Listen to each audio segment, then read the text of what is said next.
Tentons de comprendre ce qu'est réellement le FNRN à partir de ses origines.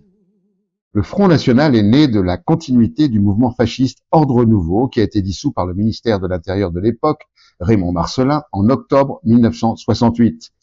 Ce mouvement, créé en 1969, comptait 1500 adhérents, jeunes étudiants violents, qui s'en prenaient aux gauchistes, soutenaient l'Algérie française, affichaient une haine viscérale au général de Gaulle, ce qui lui attira des sympathies des nostalgiques du pétainisme et du nazisme.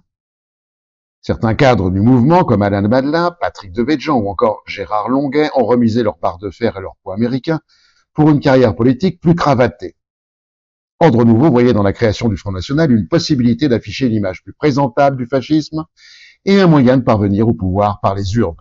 Le 5 octobre 1972, le Front National est créé par les membres fondateurs parmi les suivants. François Duprat, antisémite viscéral. Alain Robert, ancien membre d'Ordre Nouveau. Roger Olindre, ex-membre de l'OAS. Pierre Bousquet, Waffen-SS au sein de la division Charlemagne. François Brignot, ancien milicien du régime de Vichy. Jean Castrillo, ancien de la Légion des volontaires français, intégré à la Wehrmacht, ancien Stuhlkommando de l'organisation TOT, ancien Waffen-SS de la division Charlemagne. Léon Gauthier, ancien Waffen-SS au sein de la division Charlemagne. Roland Gaucher, ancien membre du Rassemblement national populaire, parti fasciste collaborationniste.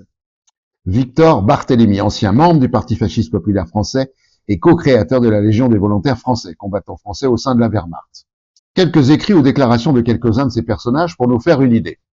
François Duprat, dans la revue Défense de l'Occident, écrivait ceci dans le numéro de juillet-août 1967.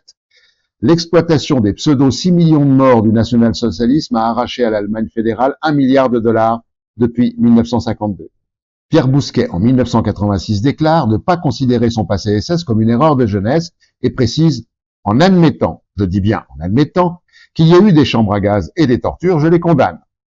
Alain Robert est créateur de la revue Faire Front qui, en décembre 1973, organisa un meeting en soutien au coup d'État du général Pinochet au Chili. Le milicien François Brignot déclarait en 1992 « En 1945, les crimes commis par les Français qui s'étaient rebellés contre le gouvernement légitime et légal de leur pays furent absous. Quelle que fût leur horreur, et celle-ci ne manqua pas. » Il parlait des résistants qui se battaient contre Vichy. Et il poursuit. En revanche, les crimes commis par les Français obéissant aux ordres du gouvernement légitime et légal de leur pays continuèrent d'être poursuivis et condamnés longtemps après la libération. Il parlait des collaborateurs. Indéniablement, les bonnes fées du nazisme se sont penchées sur le berceau du Front National.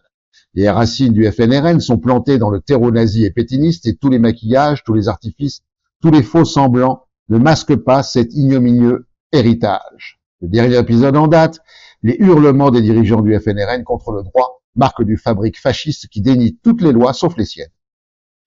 Rappelons que le logo du FNRN est directement inspiré de celui du Movimento Sociale Italiano, le MSI, créé en 1946 par les héritiers politiques de Mussolini. Rappelons également que la maison d'édition Serpe, fondée par Jean-Marie Le Pen, proposait entre autres des discours de Joseph Goebbels ou Pierre Laval et de célèbres collabos du régime de Vichy, des disques de chants nazis, un quadruple album délicatement intitulé Le Troisième Reich qui sera suivi de 3 albums autour du même thème, un album intitulé Adolf Hitler, discours d'un dictateur, 3 albums nommés Les Waffen-SS, un triple album autour des jeunesses hitlériennes intitulé Hitlerjugend 1926-1945, un disque de discours de Pétain.